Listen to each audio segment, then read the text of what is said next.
Assalamualaikum and good greetings, and today we will be watching a video titled The Resurrection of Jesus, a Miracle? So this will be the fifth video in the topic of resurrection of Jesus. Without further ado, let's watch. It's time to cut to the chase and deal with the biggest objection to the resurrection of Jesus. And it is simply that miracles probably don't happen. So why should we accept a miracle occurred in this instance? What? And it is simply that miracles probably don't happen. So why should we accept a miracle occurred in this instance? Miracles are by far the most improbable explanation. So no matter how many problems the naturalistic theories have, the resurrection will always be the most improbable. So this is about those who think miracle cannot happen. Is that the thing? If you have seen any debates with Bart Ehrman, this is his biggest objection to the resurrection, as he explains. What are miracles? Miracles are not impossible. I won't say they're impossible. You might think they are impossible. If you do think so, then you're going to agree with my argument even more than I'm going to agree with my argument. I'm just going to say that miracles are so highly improbable that they're the least possible occurrence in any given instance. Interesting. It is not impossible, but it's improbable. What? But just to be honest, I don't understand that argument. They violate the way nature naturally works. They are so highly improbable. Their probability is infinitesimally remote that we call them miracles. No one on the face of this earth can walk on lukewarm water. Now, that is by definition miracle, right? Meaning that when we say miracle, it wouldn't be expected otherwise. It wouldn't happen otherwise, right? Is impossible or improbable, except by what we can say intervention of God, etc., that it happened. Hence miracle. So I'm not sure why this argument can be used for this topic, because it is, if one claim Jesus is being resurrected, obviously the claim implies miracle, right? So it comes together. You cannot then say that, but miracle is improbable. I don't understand. What are the chances that one of us can do it? Well, none of us can. So let's say the chances are 1 in 10 billion. Well, suppose somebody can. Well, then it's a chance of 1 in 10 billion. But in fact, none of us can. What about the resurrection of Jesus? I'm not saying it didn't happen, but if it did happen, it would be a miracle. The resurrection claim proclaims that not only did Jesus' body come back to life, it came back to life never to die again. That's a violation of what naturally happens. Every day, time after time, millions of times a year. What are the chances of it happening? Well, it'd be a miracle. What's the claim? Jesus was resurrected and never to die again. What does that mean? Are we talking about the human Jesus? Is the physical Jesus? Is that what Christian claim? Meaning that Jesus was resurrected, meaning the physical Jesus was resurrected. Hence, I would think it is about the physical Jesus, right? Because otherwise you wouldn't talk about the empty tomb, etc., because it's about the physical. But if that claim comes together with it never die again, meaning that the physical Jesus never die again, what would that mean? What would that mean? Because I personally haven't checked the comments in the previous videos as to whether anyone have actually answered my main question before about what happened to Jesus after he was resurrected, right? Because there's claim that he appeared to many people, etc., eat together, etc., and suddenly he goes somewhere, or what? Because I'm not aware of how the story end. In other words, it'd be so highly improbable that we can't account for it by natural means. A theologian may claim that it's true. And to argue with the theologian, we'd have to argue on theological grounds, because there are no historical grounds to argue on. Historians can only establish what probably happened in the past, and by definition, the miracle is the least probable occurrence. Okay, now I get the context, because all this while we are dealing with or scrutinizing the what is written in the Bible as a historical document, and just like any other historical document, if you cannot explain it by miracle, right? How this happen? Oh, miracle. How this happen? Is miracle. So I can understand if it's in that context. Yeah, and to be fair, because throughout all of, meaning all this while, the Bible have been seen as a historical document, not a divine document, not word of God, etc. Right? It's just historical document from human being. So yeah, I guess if you are putting the same how to say benchmark or the same approach to all historical document, explaining anything written there as with miracle as justification would not be, I think, an approach acceptable by most, I think, right? When you say how this happened, this guy says that he see this guy flying, that's the miracle. How is this, meaning you don't do that, I think, with historical documents.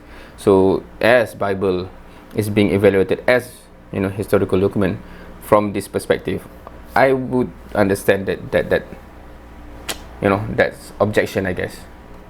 So by the very nature of the canons of historical research, we can't claim historically that a miracle probably happened. By definition, it probably didn't. So Ehrman's biggest problem with the resurrection is it is a miracle, and by definition, the least probable thing that could happen. Therefore, we must dismiss the resurrection a priori, and it cannot be a competing theory. This is similar to Hume's argument that miracles are impossible. It basically is the same argument, except for saying that miracles are impossible. He says that miracles are improbable. No, it's not the same, because one is objecting the possibility of that, meaning that it's case closed, meaning that if you, for example, if you're talking about with an atheist or someone who don't accept any creator, anything unseen, etc., then obviously that's a different argument than but Ehrman's what he just said from that clip, because he said that we are not talking, we are not saying in principle miracle cannot happen, but in evaluating historical text, I think that's the context, right? So it's not the same from my perspective or understanding. Therefore, because of this, the same logic will apply, and the same problems result. As Hume said that the uniform testimony of history shows that natural laws cannot be violated, and therefore miracles are impossible, Ehrman is basically just saying that since billions of people have not been raised from the dead, they have established it probably cannot happen. Therefore, Jesus' resurrection is improbable as well. But like Hume, this is just arguing in a circle, because he has just said that the experience against them shows them to be improbable, and we can only know resurrection is the least probable explanation if we know that they probably do not occur. So we are again, like Hume, arguing in a circle. So just switch out impossible for How? probably do not occur.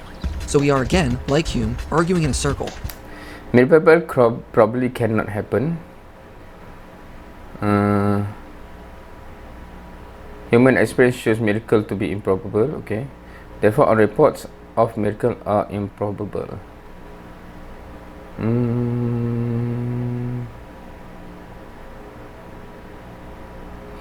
Okay. I think it's in the context, right? This is just my opinion, because in the context of because if you're presenting like this, taking out from the context of historical text, because otherwise if you say this meaning that this is a secular argument, etc., and cannot be applied, then other miracles you cannot deny as well, right? Meaning that if you see any historical text that says something that imply miracle happened there. So just switch out impossible for improbable, and Ehrman's reasoning follows the same erroneous logic Hume attempted. But we should also ask, why must a miracle be the least probable by default in all circumstances? Why do we have to presuppose this and evaluate claims with this to restrict us, and tell us how to think as we evaluate the evidence for something? What if the evidence favors the theory of resurrection has happened? Why do we have to presuppose naturalism is already probably true, and that a resurrection cannot happen? Is that really being open to the evidence and accepting the most rational conclusion? Or is it dismissing the resurrection theory because it doesn't cohere with our already determined worldview? Should we not be open to the evidence instead of trying to make it fit our already determined beliefs? Ehrman's argument is the resurrection should... Now, in this case, because there's two levels of assumption there, right? Because we accept text, because that's also on historical texts that we found that have been written 1,000 years ago, for example, right? We assume what is written is accurate to what happened, and the author just described what happened, right? So that's one assumption. On the other side, there's another assumption that based on our experience, that's what's limited to, that is what is probable, for example, right? So how do we deal with this competing assumption?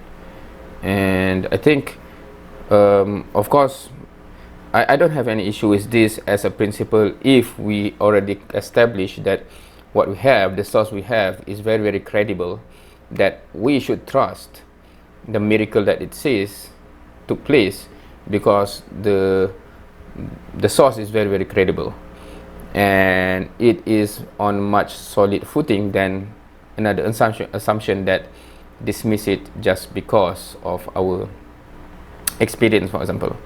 But if the whole thing here, the footing is not that solid, this is my only issue with this one.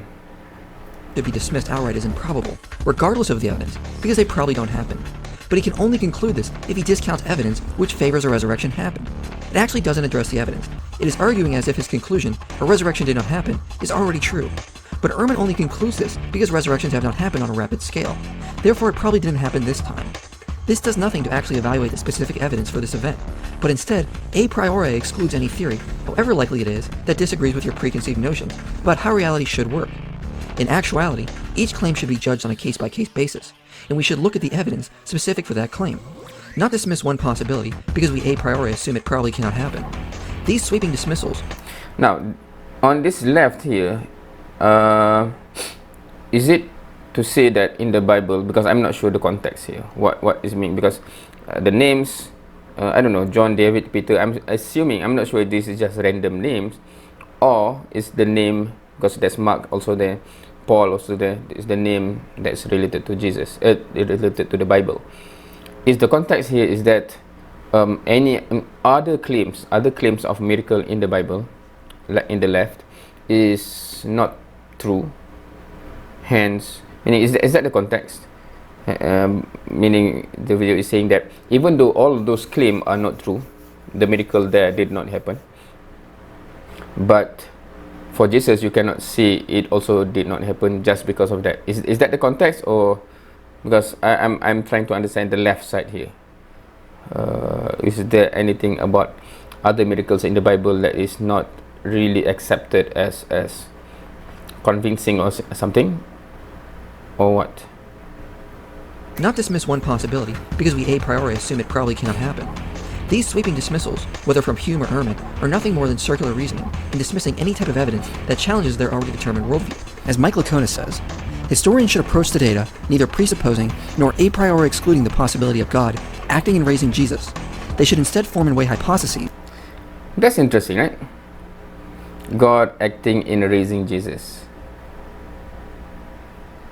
This is my confusion, to be honest, because, reading or listening to Christians, sometimes the word does imply, if you just read or listen to it, right? Possibility of God acting in raising Jesus.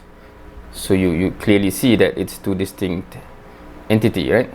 But then, in the same breath, they're saying that, but they are one. What are you talking about? Because the way you describe it is about two different entities. Others will say God's acting in raising himself or something, right? For the best explanation, probability ought to be determined in this manner rather than by forming a definition of miracle that excludes the serious consideration of hypothesis prior to the examination of the data. Unlike Ehrman, some do not come right out and say this, but instead will look at the evidence for the resurrection, but still judge their final conclusion, while including the prior probability and background knowledge of people rising from the dead, and say the prior probability of a resurrection happening is so low, since they don't happen regularly, that no amount of evidence can overcome that. This essentially suffers from the same circular conclusions we just went over. But if this was true, that the prior probability plays such a high role in determining how likely an event is, then we should conclude that any event in history that occurred just once never has enough evidence to back a warranted belief it happened. Why? Because if an event occurs only once, it has a low prior probability of it taking place, and therefore every event that happened just once probably did not happen, regardless of how much evidence we currently have for it actually happening. For example, take the event of Hannibal crossing the Alps with elephants. Such an event did not happen prior, and it hasn't happened since. We don't know how Hannibal was able to do this, or even which path he took. It is actually quite miraculous that he was even able to do it without modern technology. But does the fact that no one ever completed it prior mean it did not happen with Hannibal? Of course not, and we have sufficient historical evidence that it did occur, which is even less evidence than the resurrection has, since with Hannibal, all we have is much later Roman sources. The fact that an event only happened once doesn't create a serious background knowledge problem for the actual evidence given for a single unique event, if the evidence is sufficient to account for it. In other words, background knowledge cannot be used automatically to say the evidence can never be adequate. I've argued the evidence for the resurrection can overcome the background knowledge, and there is no reason to think it cannot. Why would the background knowledge be too powerful to overcome? I see no reason why it is. Second, the background knowledge is not simply the amount of resurrections that have happened, but should also include if God exists and is able to perform miracles. If these things are true, the background knowledge for the resurrection is not as low as some have suggested. So moving on, we also need to note Ehrman's claim is also On this one, include if God exists and is able to perform miracles. Of course, if we are talking about talking with someone who already concluded that God do not exist, while you have concluded that God exists, we are not talking on the same on the same foundation or basis. Hence, it's quite tricky. It's in some topic it's impossible, I would say, to have a meeting point on a certain specific topic, because the claim from one side is based on God exists, hence, and so on, while the other one say no, God did not exist. So the discussion that follows, that is built upon that foundation, would be on a different planet, right? If these things are true, the background knowledge for the resurrection is not as low as some have suggested. So moving on, we also need to note Ehrman's claim is also self-defeating, because he says the resurrection is a theological claim, not a historical claim.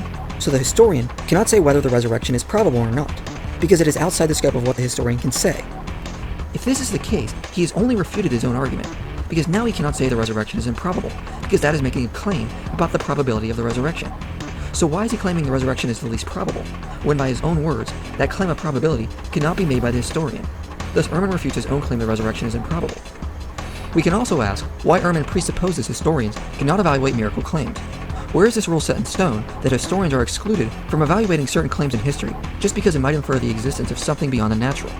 Ehrman makes this claim often, like it is set in stone, but never backs it up, and for good reason, because not all historians agree with Ehrman on this.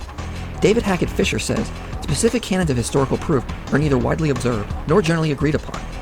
Thomas Haskell says that history, unlike English and philosophy, lacks even the possibility of defining a single canon familiar to all practitioners.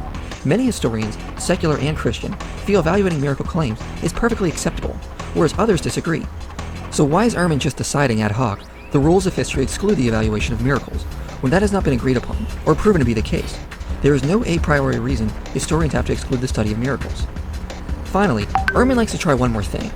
If we are willing to say Jesus rose from the dead, based on the evidence we have, we also have to conclude other miracles in other religions have happened as well, based on the same testimony of witnesses. This is an attempt at a reductio ad absurdum, by saying if the resurrection is true, then other miracle claims also have to be true. If that is actually the logic or the statement, then that's obviously false. But because I said something, not this, but something sounds similar just now, right? It's about rejecting on miracle, right? Meaning that if you, if it can, meaning the claim can be put on the table to be one of the conclusion that is considered, the same approach should apply elsewhere as well. However, this fails for several reasons. First, Christians are not outright going to reject reports of other miracles, even from other religions. Remember, we believe there are other powers at work, some good and some evil. So if other miraculous events happen, they will cohere just fine with our worldview. It is not going to create the turmoil Ehrman and other atheists who use this argument think it will. All it will do is confirm our belief there are spiritual powers at work. Second, even though there are good reasons for holding to the history... Now on that, do Christians believe that the devil have their own power? And because this is outside of topic, but because the video actually claimed that there are other forces at play or something like that, meaning that there are other forces other than God, right? Because there are many depiction like cartoon or drawings, etc., that kind of imply as if God is governing heaven while devil is governing hell. I'm not sure whether that is from Christian or from elsewhere, right? But what do Christians believe in terms of heaven and hell? Who govern hell? Who is in control of hell? Is it the devil? Because or many cartoons depict as such, right? Meaning the devil with the stick or whatever, as if they are in the control of hell. But of course in Islam it's totally different, because devil is being tortured in hell by angel, right? Meaning angel that is assigned to you know, to ward or to guard the hell is the one that torturing the devil, for example, right? Or is the one guarding while the devil is being tortured in hell. So I'm interested in Christian view on this. What's hell? Who's governing hell? Who's guarding, etc., running hell? And is it the devil? Of Jesus' resurrection that doesn't somehow transfer credibility to other supposed miracle workers in other religions. Miracle claims are judged on a case-by-case basis, based on what evidence each claim has specific to it. Just because we grant one miracle happen, that doesn't open the floodgate. In the same way, just because some people from the Middle East are Muslims, that doesn't mean they all are. Third, many of these other miracle claims do not have nearly the amount of evidence the resurrection has, as Anthony Flew even admitted. Nothing comes close, and many of these supposed miracles have been addressed. Tim McGrew addresses several miracles Hume tried to bring up, and Mike Licona knocks down several of Ehrman's biggest examples. So many of these additional miracles can be found to be lacking in evidence, and even have contrary evidence to counteract them. Fourth and most importantly, any skeptic who tries to refute the resurrection with a reductio ad absurdum only ends up shooting themselves in the foot, because they are essentially arguing miracles can and have happened, and thus are defeating naturalism for us. If an atheist tries to argue other miracles have happened in an attempt to parody the resurrection theory, they are only going to shoot themselves in the foot and essentially agree with Christians that miracles are not only possible, but there is good evidence that they have occurred. It does nothing to make naturalistic theories look like the best explanation of the facts. Nor do these supposed parodies actually overturn the resurrection theory, because they focus on some completely other event that is still not going to show God doesn't exist and that he could not have raised Jesus from the dead. It is only going to strengthen the idea there are heavenly powers at work and can perform miracles. So if some atheists think there are good arguments for other miracles, be my guest and bring them up. It is not going to help them in arguing for a naturalistic worldview. So to conclude, Ehrman's argument is nothing more than a semantic twist on the same argument Hume employed. It is circular, it does nothing to actually address the evidence for the resurrection. He should do what other skeptical historians do, which is offer a more rigorous theory for which he thinks best explains the evidence. But as we have seen, no theory can explain the evidence with the explanatory scope and power of the resurrection theory. Unless one argues from a biased position and clings to a naturalist or non-Christian worldview, there is no reason to dismiss the resurrection outright. It best explains the data, and no other theory comes close. Alright, interesting. Now, to close,